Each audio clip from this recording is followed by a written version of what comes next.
A few months ago, I was playing Dark Souls 3, and a fleeting thought flitted across my consciousness. How much exactly would it suck to fight the demon princes with the demon scar? And thus, at the intersection of curiosity, stubbornness, and self-loathing, was born the idea to try to defeat all Dark Souls 3 bosses using their own boss weapons. I expected it to be hard, but the moments of sheer self-torture came as a surprise. To make this challenge more interesting, whenever possible, I limited myself to using the unique skills or movesets of melee weapons. If, for example, I used Gael's sword as just a regular sword, it wouldn't be too compelling to watch. In some cases, using skills turned out to be impossible, but we'll discuss that down the line. This made the run significantly more painful, as both execution and recovery times for these weapons tend to be quite extensive, and can lead to being locked into counterattacks. A further difficulty of this challenge stems from the fact that boss weapons typically manifest the powers and attributes of the bosses who produce them, which in turn means that the boss will have high resistance to that weapon. The run itself started with pretty smooth sailing, as our first opponent is Vordt, whose soul produces Vordt's Great Hammer. This is a high damage output weapon that passively procs Frost, which is a nice added bonus. The skill isn't super useful for this run, it's just Perseverance, which boosts poise and damage resistance. Since that's not really a moveset, I just fought him regularly, and the hammer did great damage against him. He went down with little issue at all. We did just one round against Vordt because his other item is a ring. The curse-rotted Greatwood produces two boss weapons, the Arster Spear and the Hollowslayer Greatsword. The Arster Spear has a fairly common skill, which is Spear Splitter. When holding L2, you can press either R1 or R2 for two different thrusting attacks. Now, I despise the curse-rotted Greatwood in general, and using the Shield Splitter skill made this fight extra tedious. I could be aiming very clearly at its revolting egg-sac testicle hybrids and still do zero damage. I found that I needed to go in at an angle for it to inflict any damage. The fight as a whole took a number of attempts because of this idiosyncratic mechanical defect, and it was generally a nuisance, but nothing too crazy.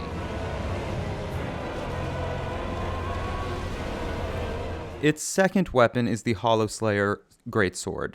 The sword does extra damage against hollows, and its skill is another fairly common one, Stance. When holding L2, you can do a light attack for a powerful uppercut, and a strong attack for a heavy thrust. This fight wound up being similarly vexatious to the first one.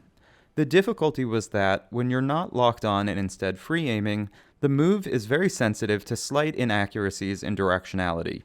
In other words, if you were like a couple of degrees off center, the lunging move would propel you in an unexpectedly distant direction. The Greatwood fight is where I first encountered a problem that would plague the rest of the run, which is the time it takes to discharge the special boss skills. Very often, the Greatwood would move his body by the time the attack would have made contact. This was especially troublesome in the second phase, where I found it incredibly difficult to hit the hand because its movement just outpaced me. The wind-up time also led me to getting caught in its grab attack a number of times. I would not recommend fighting the Greatwood with either of the special moves of these weapons, but ultimately, it's the Greatwood, and you can easily afford to get slapped around quite a bit in NG+, and still eke out a victory.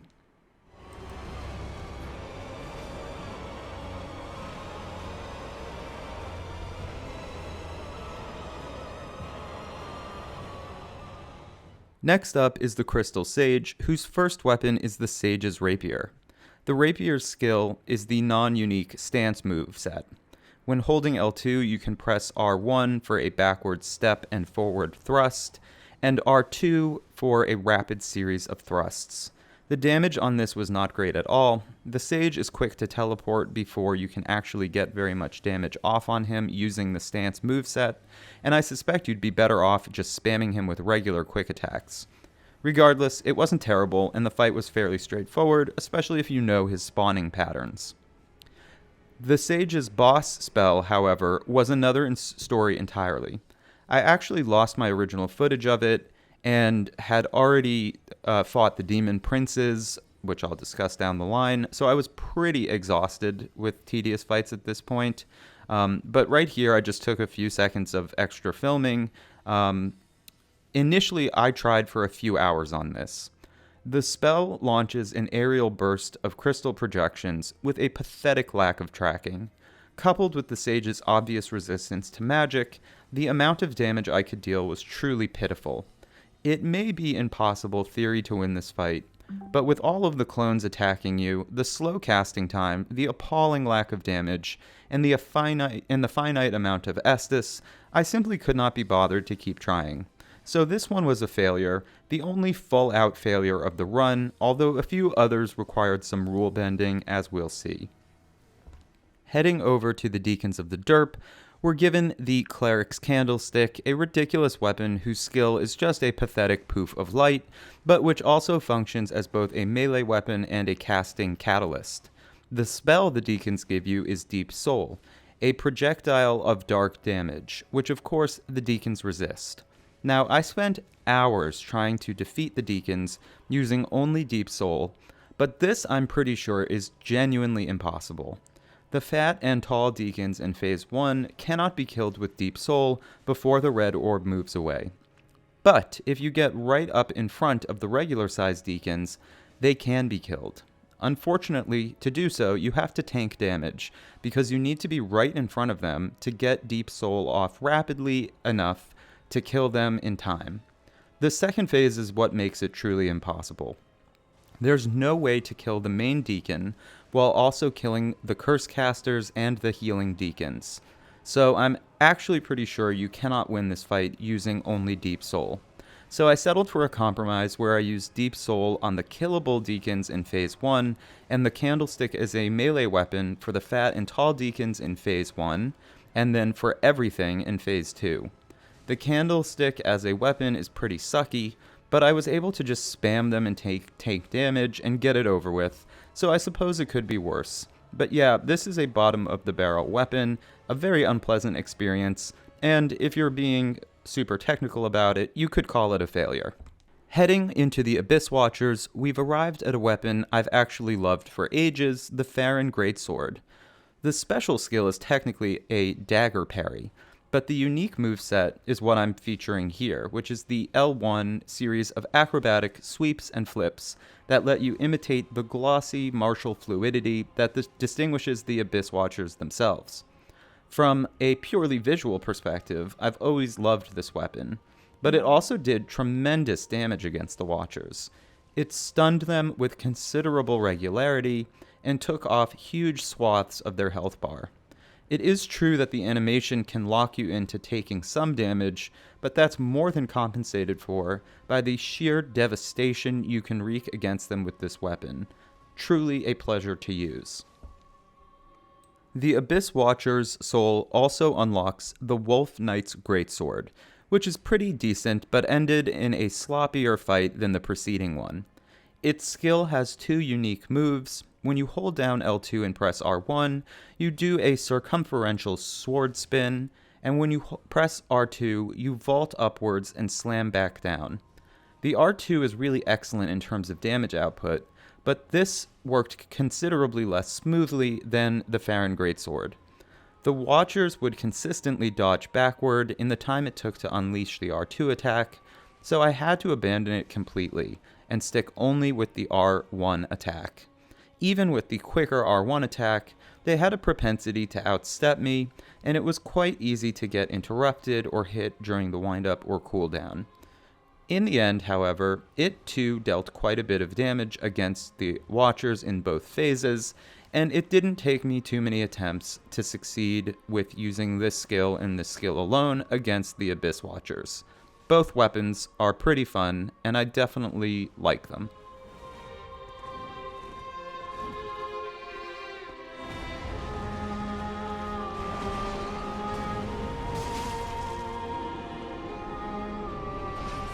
Wolnir's entry into the index of these boss fights was distinct for the extreme polarity between this run and a regular run.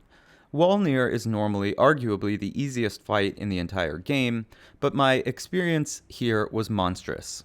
His first weapon isn't as atrocious as his second. The former is Wolnir's holy sword, and its skill, Wrath of the Gods, thrusts the sword into the ground, which causes a small explosion to propagate outward. The principal difficulty was how long this attack takes to get off. Quite often, I'd begin the attack, and Wolnir would move his hand before the explosions even began. Normally, I can finish the fight before he even summons the skeletons, but this turned out not to be possible, and running away from the skeletons prolongs the fight even longer in a sort of vicious cycle. Still, the explosion was powerful enough that even with the few hits I managed to get off, they decimated the bracelets effectively. Not so for the second boss weapon, which is the Black Serpent Pyromancy. This emits a trail of black flame that moves in a curved, serpentine pattern on the ground. The first challenge of this is aiming it properly. As it curves, it's not as simple as just lining yourself up. The second challenge is that you can't lock onto Wolnir's bracelet, so to deal with the first challenge, you need to cast it directly onto the bracelet. The third challenge perseveres from the first fight, which is his propensity to move his arm in the window of time between the initiation of the attack and the actual discharge of damage. But the fourth challenge is the absolutely appalling, infinitesimal damage it deals when you even actually manage to hit him. He would survive for so long that his increasingly powerful wave of skeletons would often finish me off. The successful run lasted 5 entire minutes, by far the longest it's ever taken me to kill Wolnir. One interesting thing that I did learn is that when he unleashes his toxic breath, there's actually a small window by his arm between the breath and the toxic mist around the lower half of his body that's actually a safe zone. Previously, I'd always just run away from the breath, so this was actually an edifying discovery that will be useful in future runs. This fight was probably the biggest gap between my expectations of the fight and the reality of the fight in the entire run. With that nightmare dealt with, we're off to fight Pontiff Sulyvahn, and we're starting with the Great Sword of Judgment. The skill unleashes a wave of magic that mimics the one he uses in Phase 2. The wave can be used to attack at a distance, but the real power of this weapon is at close range, where the damage of the wave and the physical damage of the melee attack will stack additively. As so often wound up happening in the challenge, the difficulty of this fight was how long it takes to actually get the attack off. I essentially had to rely on tanking damage and trading hits, but the attacks I managed to safely get off dealt really solid damage against him. In the end, this wasn't the cleanest run, and I made a number of sloppy errors, but I dispatched him in rather few tries, so nothing too painful here.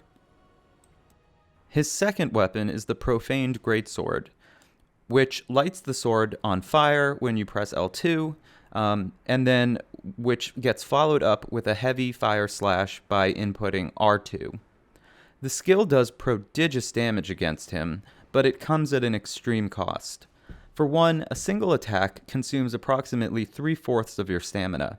This is especially deleterious in the Pontiff fight, where you're not only open to counterattack during the execution of skill, but also where it screws you if you need to dodge more than one time afterwards. Another issue is that if you misjudge your stamina recovery and try to do the skill a second time too soon, you get sort of stuck in place, almost inevitably leading Pontiff to get a hit off on you. For a boss as nimble and aggressive as Pontiff, this is an extremely poor choice of weapon if you're going to try to use the skill alone. Ironically enough, the winning fight with this weapon was actually much cleaner than with the Great Sword of Judgment, but that's probably because I had gotten my sea legs back with him by the time I did this one.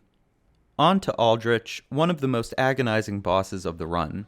We'll start with his miracle Life Hunt Scythe, which unleashes a magic scythe that steals an enemy's health and restores your own, which is pretty cool. I've never used this before because I don't usually play with magic or miracles, and I'd like to experiment with it on enemies that aren't as resistant to it as Aldrich is. As it stands, though, it does abysmally low damage against Aldrich himself.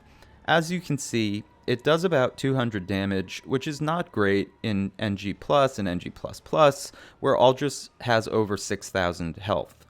The time it takes to get off leads to easy counterattacks as well. A further issue is that Aldrich would often teleport basically after only one or two attacks, prolonging the fight. Normally, with a dexterous weapon, you can get off something like 4 or 5 attacks before he teleports, and each of those attacks will deal a lot more damage, so this wound up being a race of endurance. The length of the fight and the constant bombarding with projectiles meant that you actually can't just tank a ton of damage, and you do in fact have to do at least some evasion, dragging things out even further. The silver lining is that the skill does restore a surprising amount of health, so you can be a bit more parsimonious with your healing flasks than you'd normally need to be. Still, this fight lasted full 7 minutes, again, the longest it's ever taken me to fight Aldrich.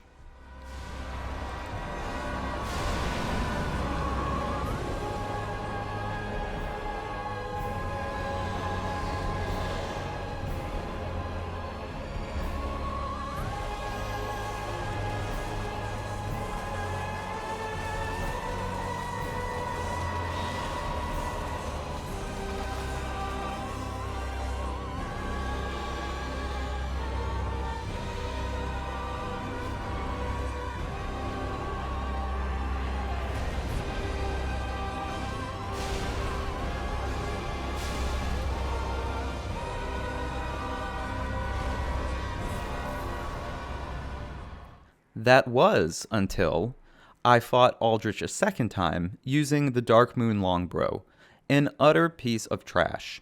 Its skill, Dark Moon Arrow, is a ponderous waste of time that infuses the arrow with magic, completely useless against Aldrich. It was in fact so useless that the amount of time it took to cast was simply not worth it, and I just decided to use it as a regular bow, which, because it's so bad, was challenge enough. I've never done a bow run in Dark Souls 3, certainly not against Aldrich, and I don't intend to ever do one again. The damage against him was comical, even less than the Life Hunt Scythe. The tracking with these arrows is also terrible, given how slender and mobile his body is, so a considerable portion of my volleys just missed him entirely. The successful run took over 10 minutes. This wouldn't wind up being the longest in the challenge, but my god was it brutal. I mean, just look at this.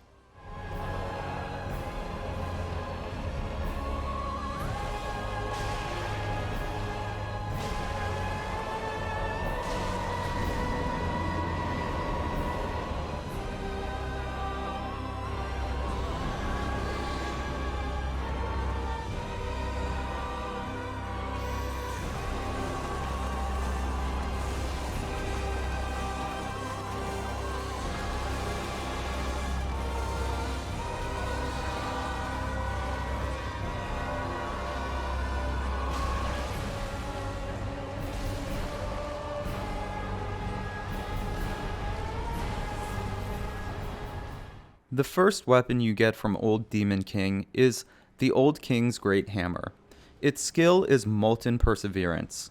It splatters a pool of magma, and you can follow it up with a second attack. Unsurprisingly, Old Demon King is highly resistant to fire damage, so the odds were not stacked in my favor. It takes absolutely forever to cast this skill, leading to frequent counterattacks. Additionally, his awkwardly shaped body meant that I often wouldn't really make contact with him.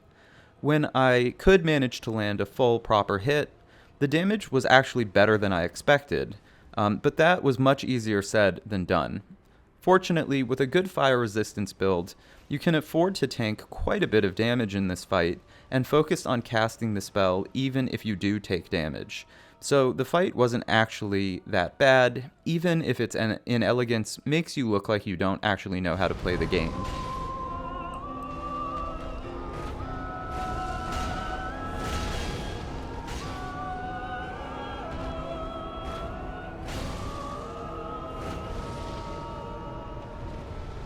His soul also unlocks the Pyromancy Chaos Bed Vestiges, a fireball projectile. The damage was, unsurprisingly, quite bad, often as low as 47, and it required 10 flasks of focus to succeed. However, it also wound up being an absolute breeze, because the spell has solid range, so you can just run away from him the entire time and slowly erode his health bar. The fight took about 6 minutes, but it was a leisurely 6 minutes, one of the easiest encounters of the entire run.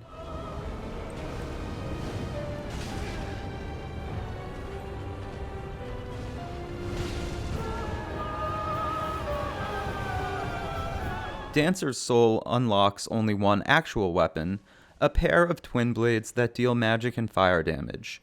Splitting damage like this is never optimal, but this weapon is a colossal disappointment.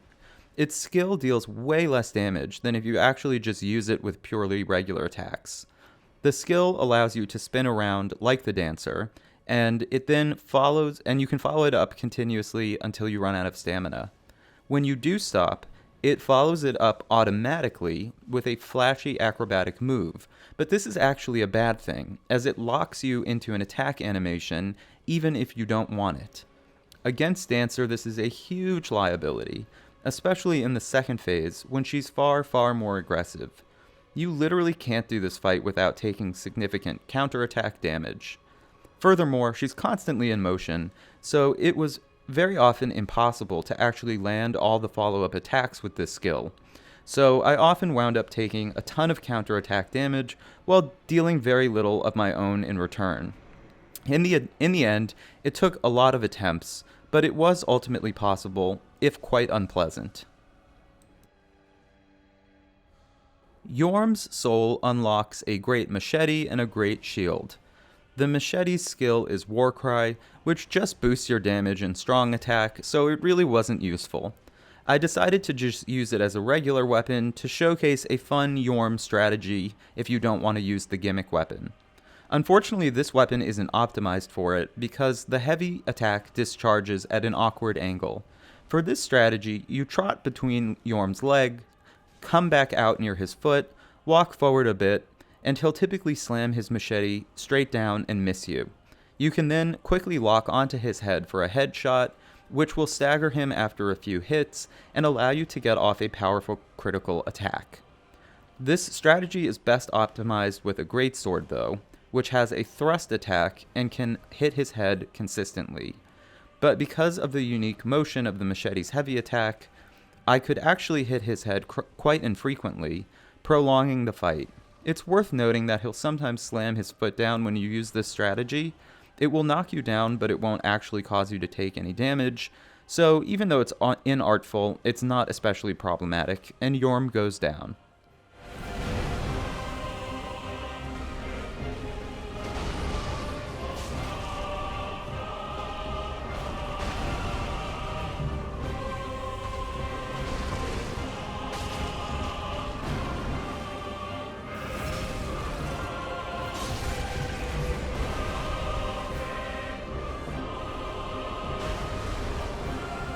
Dragonslayer Armour's Soul unlocks a Great Shield and the Dragonslayer Great Axe, easily one of the best weapons in the entire game. Its skill is Falling Bolt, which unleashes a ferocious lightning attack. Even better, the lightning damage stacks with the already powerful regular melee attack. I was quite worried that DSA would be resistant to the lightning, but boy was I wrong. A successful attack against DSA wound up taking off a whopping 700 health. Even if you missed the melee, the lightning alone took off over 400. This weapon was so efficient that I was able to dispatch Dragonslayer Armour without healing a single time. An absolute monster of a weapon.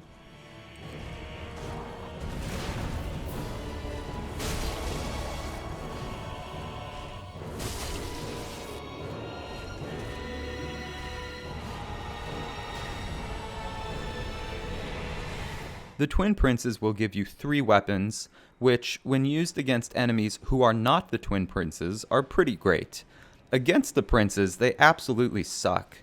The first I used was Lothric's Holy Sword, which launches a holy projectile with its special skill. The issue with this skill is the cooldown time. It ejects the projectile rapidly, but you wind up locked in place for a stupid amount of time, and the princes are great at counterattacking you during this window. I did a decent amount of experimentation, but they aren't really consistent in their own cooldown time. There are certain attacks that are safer to punish than others, but they can recover quickly whenever they want, so it's simply inevitable that you're going to get counterattacked during this fight. To minimize Estid's usage, I fought Lorien at range, taking advantage of the projectiles. Once you get into Phase 2, however, you don't have this luxury as much because you need to at least occasionally hit Lothric, and from a distance, Lorien's body will usually obscure him, making the distance strategy less viable. This led to more frequent counterattack damage that I took, and even then I wasn't super successful at hitting Lothric. Still, of the three, this was the least messy. The second weapon is Lorien's Greatsword, and the skill lets you pull off a similar move to the Profaned Greatsword. The difference is that a follow-up R2 will unleash a terrestrial trail of fire. The difficulty here is that this follow-up turned out to be useless in this fight. Lorien has extraordinary range with his attacks. His sword is quite long to begin with, and he often compounds that length by lunging forward. In order to be safe from these lunges, you need to be at a distance that renders the skill's follow-up attack null, as it simply won't reach him. So ultimately, I had to fight him with a moveset that was essentially identical to Pontiff's sword, and the extreme duration of this attack left me constantly vulnerable to almost incessant counterattacks. Once again, as with the Profaned Greatsword, the skill consumes a preposterous amount of your stamina, although it does inflict incredible damage. Because you get counterattacked on virtually every attack, this fight was a race of attrition. Fortunately, the damage you deal is so high that this strategy is indeed viable, but it's a victory so sloppy that it left me with absolutely zero satisfaction. Once you've unlocked the first two weapons, you can fuse them to form the Twin Prince's Greatsword. The skill on this weapon combines the skills of its progenitors. While holding L2, you can press R1 to unleash the Lothric Holy Projectile, or R2 to execute Lorien's fire attack. Thus, the fight essentially combined fights 1 and 2, suffering from exactly the same defects as both of them. My strategy was to use Holy Projectiles for Phase 1 and fight Lorien at a distance, conserving my health for Phase 2, where I intermixed the Holy Projectiles and Lorien's flame attack to try to hit Lothric up close, again leading to unremitting counterattack damage. But the balance of attrition was on my side because of the health I'd conserved in Phase 1 by attacking at a range.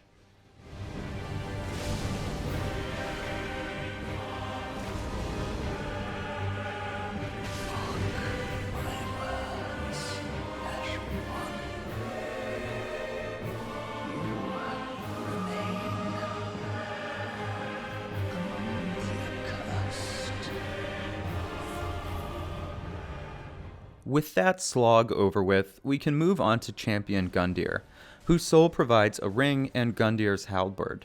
The skill, Champion's Charge, is exactly what it sounds like, a protracted, clunky, cumbersome, intractable forward lunge. Gundyr is among the most aggressive bosses in the game, with very, very little downtime between attacks. I experimented for a long time, and I was not able to find a single attack that had adequate, consistent cooldown for me to use this skill without getting smacked to smithereens in the process. I ultimately decided that it was not possible to beat him using just this skill alone. I did use the halberd as a regular weapon just for the fun of it, and it was a pretty solid weapon that dealt nice damage. So while I did technically defeat him, I was not successful in doing so using solely the weapon's skill. Next up is Oceiros, who gives you the FromSoft classic, the Dark Moon Greatsword. An L2 attack deals a burst of magic damage at close range, and a regular charged R2 deals a magic projectile. Oceiros moves around a ton in his second phase, so the projectile wound up being more trouble than it was worth, locking you into an animation without actually hitting him. but the close range L2 attack worked pretty good, especially if you stay under him as much as possible, and I took Oceiros down on my first attempt. However, it was incredibly sloppy and quite embarrassing. Nonetheless, though, it did work in one try, which speaks to the virtue of the Dark Moon Greatsword.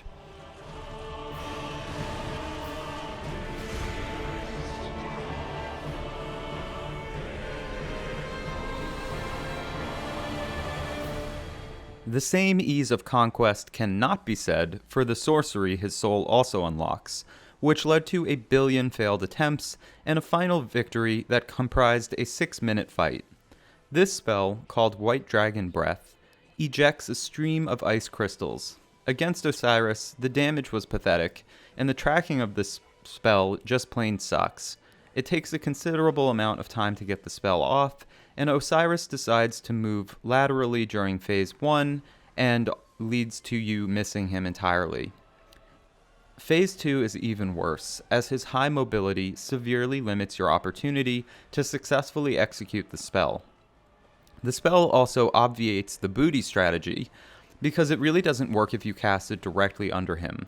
This means that you become vulnerable to his charge attacks, which are so poorly telegraphed and so rapid that to this day I'm quite bad at avoiding them. The best way I found to deal with this was to stay as close as possible to him without actually getting under him, minimizing his likelihood of using the charge, which he's more apt to do from longer ranges. It was still an absolute mess in the end, and I'm very excited to never have to do this again.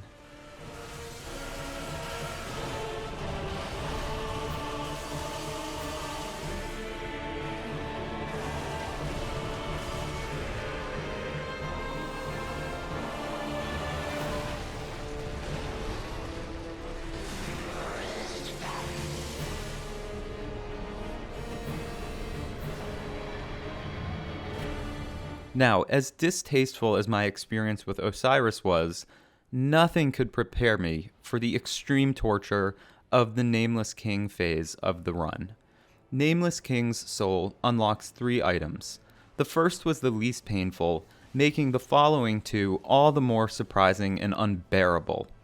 The first weapon is the Stormed Curved Sword. Its skill lets you do a little tornado thing, and then you can follow it up with another wind spinny attack. The damage of the attack is pretty sucky, and it often wound up just missing the dragon's head in the King of the Storm phase.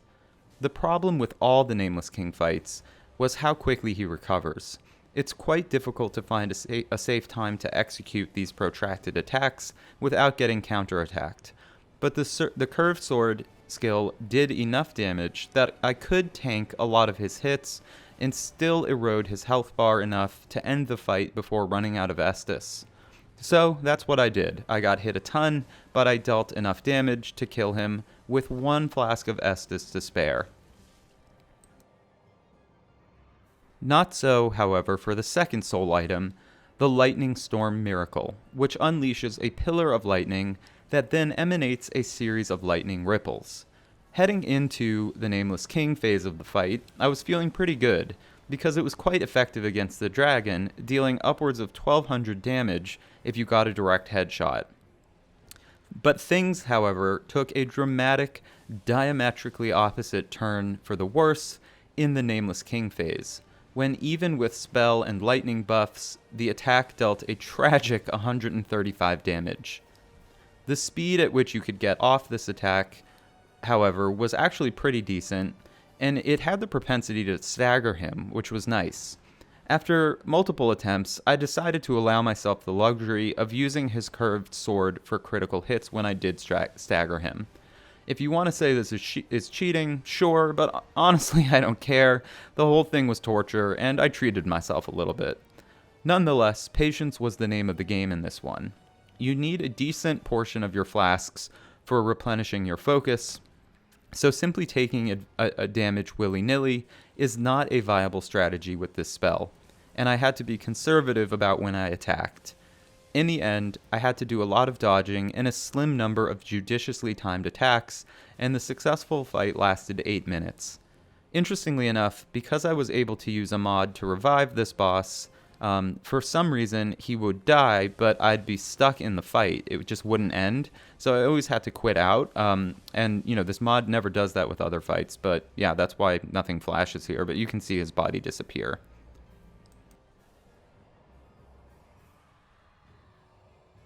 For as bad as that fight was, nothing could prepare me for what was to come. His third weapon is the Dragonslayer Sword Spear, the skill of which fires off a lightning pillar at a medium range distance. The range of the skill sucks because it doesn't go that far, and it takes absolutely forever to cast it, like an almost comical amount of time. Once again, I was lulled into a false sense of security in Phase 1, where it absolutely obliterated the dragon. Then came Phase 2, the second worst experience of the entire run. The skill dealt 144 damage, and it takes so long to execute that there are precisely 3 attacks that you can use it after. One is when he lunges at you diagonally. If you dodge at the right angle, you'll end up far enough from his body that he needs to turn around, and in the process, you can get off a hit. The second is when he flies down from high in the air. He flies down 2 different ways. There's one that's closer to the ground. That one does not work, but the one where he starts off really high, that does once he lands. The third opportunity only comes in Phase 2, when he's actually using the weapon skill himself. In the time it takes him to charge up the spear, you can also charge up your spear and get off a hit just in time to dodge the subsequent projectile. The infrequency of these attacks meant I'd spend protracted periods dodging and doing no damage. I mean, just take a look at one random portion of the fight.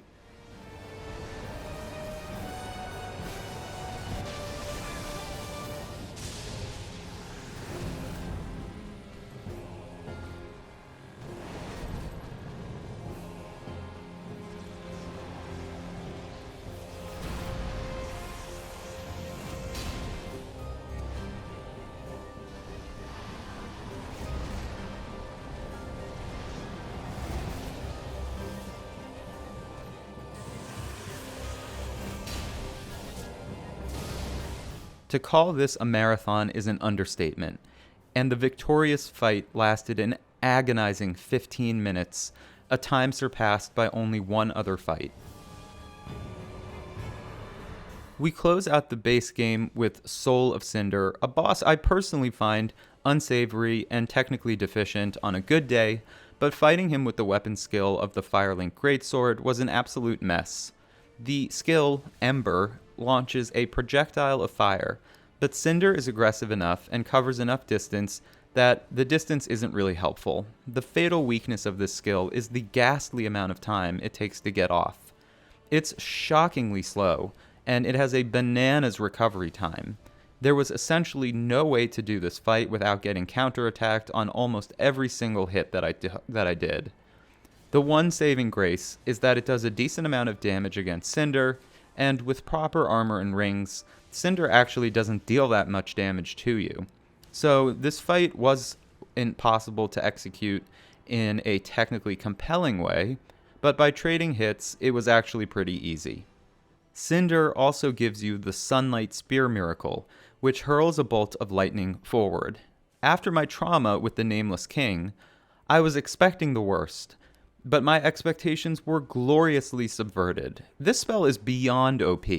It's almost farcical how much damage it does against him, and the ability to fire it at a far range let me slice through him like butter. There's really not that much to say here. It was ridiculously easy, and I'll never not fight Cinder with this spell again. It was awesome.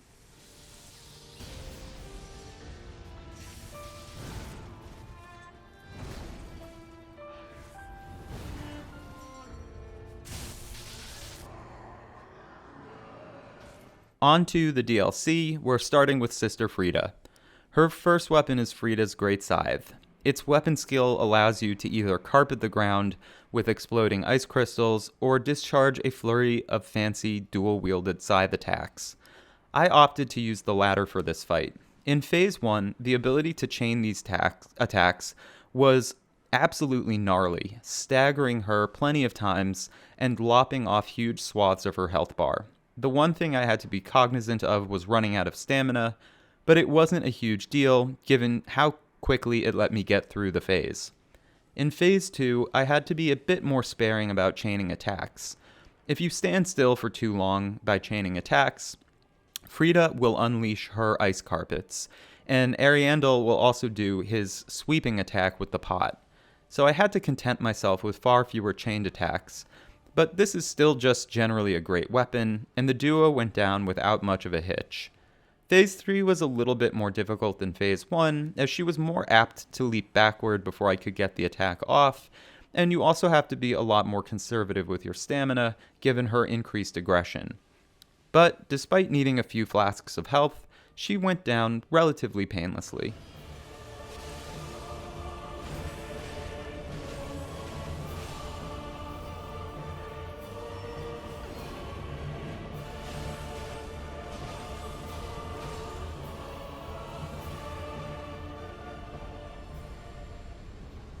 Her other weapon is Roses of Ariandel, a whip whose skill boosts miracles.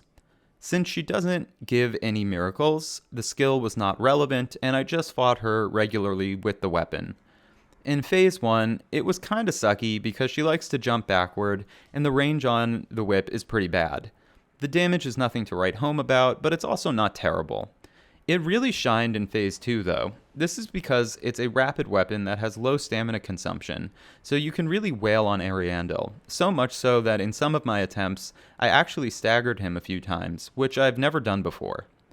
It was less effective in Phase 3, and incidentally, I think it may be impossible to backstab her with this weapon, although I'm not 100% sure if that's true. The same issues of the limited reach of the weapon applied in Phase 3, but they were of course compounded by her aggression and increased mobility. Nonetheless, the damage wasn't horrendous, and I got through the entire 3 phases of the fight, healing only one time. And now we come to it, the single worst experience of the entire run, the Demon Princes. Their weapon, the Demon Scar, is purely fire-based, and its skill does a sort of spinning slash thing. It also functions as a pyromancy catalyst, so I combined it with the pyromancy the princes unlock, Seething Chaos, a fireball that explodes after a few seconds. Let me start with Seething Chaos. First of all, obviously, the princes are extremely resistant to fire damage. Second of all, if you actually land Seething Chaos on the princes, it doesn't explode, so you only get half the damage. The princes are quite bulky, so more often than not, I did hit them, losing the exploding damage. When I did manage to land it on the ground underneath them, half the time they moved away before the explosion went off, doing 0 damage. So it was not a remotely helpful addition to this fight. The Demon Scar skill did very little additional damage than just using it as a regular melee attack, and it wound up not being worth the trouble of the risk for a counterattack. Getting frequently counter-attacked in this fight simply was not an option, because whether it was a regular attack with the Demon Scar, the weapon skill, or Seething Chaos, everything barely did any damage at all against them, which meant this would be an extreme test of endurance. The best moments came when I was able to stagger them, but the joy of the stagger somehow meant the utterly puny damage of the critical hit was all the more tragic. The fight against the single prince in Phase 2 is at least less chaotic than the first one. The problem was, however, that I so infrequently survived the first phase that I seldom had much of a chance to really practice against him. So my strategy came down to saving as much Estus as humanly possible in the first phase and hoping I had enough left to deal with whatever skill defects that plagued me in the second phase. After 1 trillion attempts, that's exactly what happened, and I finally won. The victorious attempt lasted, I kid you not, 19 minutes. It's physically painful for me to sit here and see how much of the footage I have to cut out of this video, and part of me wishes I could subject you guys to the full 19 minutes. With that carnival of horror under my belt, we're down to 2 bosses. Midir's up first, and we're fighting him with the Frayed Blade, a visually arresting katana that has 2 weapon skills, a forward dark ground projectile, and a flurry of dark sword swipes. Midir is, of course, resistant to dark damage, so getting roughly 450 on a headshot is not optimal given how chunky his health bar is. Fortunately, while this is a test of endurance, I don't find Midir particularly challenging. He has a limited moveset, and many of his claw attacks can be outpaced simply by strutting forward at a languid trot. Although I love the Friede blade, it probably wouldn't be my first choice to use against Midir in a normal fight, as heavy weapon headshots are going to be much more effective here, but all told, Midir's a fun boss, and the Friede blade looks cool, so this wasn't bad at all. Midir's soul also unlocks Old Moonlight, a sorcery that creates a magic sword. The sword will cast a projectile when the input is held down as well. Now, I'm not exactly sure what happened here, but Fextra says that you should get stacked damage if you cast the projectile while also getting off the melee attack. But for me, it made no difference how long I held down the spell. I always got exactly the same damage. So I'm not sure exactly what is going on there. What did make a difference was the spot on Midir's head that you hit. To get maximal damage, you really had to hit him directly in front, and hitting him in the side of his head did about half the damage that hitting him on the front of his head did. The damage of Old Moonlight is even worse than the Friede blade weapon skill, so this fight lasted even longer, clocking in at 12 minutes. The biggest challenge was running out of focus, as well as getting the headshots. I found the attack to be a bit directionally unwieldy with free aiming, and it was much more sensitive to subtle differences of joystick positioning than the Friede blade was, so my damage was quite often not optimized, as I wound up doing more side headshots than I would have liked. But again, at the end of the day, Midir is a very approachable boss, and it didn't require too many attempts to clinch the victory. On to Gael, whose soul gives you Gael's Greatsword. The skill unlocks 3 attacks. If you just press the L2 button, you'll get 1 attack, but then you can follow it up with either R1 or R2 to get some follow-up attacks. The light attack follow-up will input a jump and then a spin. The heavy attack follow-up will let you jump forward, then backward, then forward again. The issue I encountered was that using either of the follow-up inputs left me quite vulnerable to being counterattacked. I experimented a decent amount, but ultimately found that in Phase 1, I really could only do the L2 input safely, which kind of sucks because it deals less damage than just using the sword regularly without any skill at all. Phase 2 presented a bit more latitude with the follow-ups, but that's mostly because he's just a bit easier to stagger in my opinion. This fight was actually my last of the entire run, and at this point I was pretty over the entire project, so this is far from my cleanest work. In Phase 3, I mostly had to stick to the single input skill attacks, but his cooldown after the spinning projectile jump combo did allow for that second input.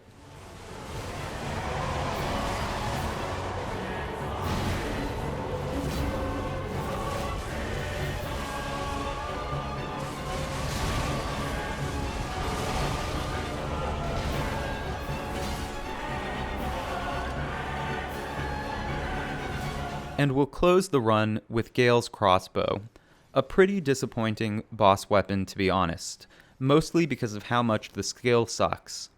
It fires a barrage of arrows that mimic Gael's crossbow strafe.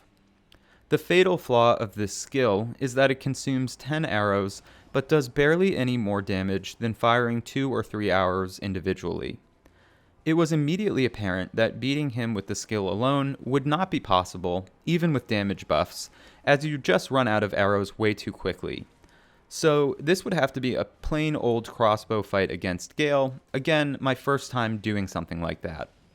Now, seeing the low damage I was doing with arrows, I assumed it would not be possible without some heavy damage buffs, and the best buffs in the game come from combining the red Tearstone ring with Morian's blade in your offhand. Together, these buff your damage by a whopping 40%. The trade-off is that they only work when you're at extremely low health. So this strategy would only be possible to pull off if I did the entire fight without getting hit a single time, which is exactly what I did. Fortunately for me, this wasn't as agonizing as it might sound, as I've previously done 3 hitless Gael fights for my channel. Once was for my first standalone hitless video, once for my Gael analysis video, and once for my video using 3 different boss weapons against Gael, which is incidentally my most recent video before this one. So it actually took far fewer tries than it did the first time I did a hitless Gael. I started the fight with 129 bolts, and I found that using heavy bolts and exploding bolts optimized damage. Gael's mobility, especially in Phase 1, means that missing him sometimes is almost inevitable. The benefit of the crossbolt is that it fires quite quickly and has almost zero cooldown, so you can be very aggressive with it. I used heavy bolts for Phases 1 and 3, and exploding bolts in Phase 2, which do fractionally more damage. I did this as I always find Phase 2 to be personally the most challenging of the phases for me.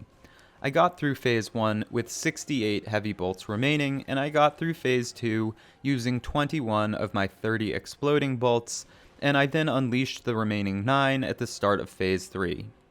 For Phase 3, I've learned how to strafe a lot of his moves pretty well, which gave me a lot more flexibility to fire off bolts than if I was rolling through every move. By the fight's conclusion, I had 46 heavy bolts left, and it occurred to me that it might actually be possible to do this without the buffs. I'm really bad at math, so I could be totally wrong, but it seems to me that you'd need to use all of the bolts and therefore 20 more than I had left, and I'm not exactly sure how many times I fired without hitting him. If it was more than 20, then I suppose it's technically possible if you manage to land every single shot, but that's much more challenging than it sounds. Maybe someone can count how many times I missed, but I honestly can't be bothered. In the end, this fight lasted 7 minutes, longer than a normal hitless fight by a considerable amount, but far from the worst in the run. And with that, the challenge comes to an end. All told, this was not an enjoyable experience whatsoever, and I would only recommend anyone try it if they are looking for a new novel exercise in self-flagellation. But I hope it provided a modicum of entertainment for you guys. Please give me a like or subscription if you did enjoy it, and thank you very much for watching.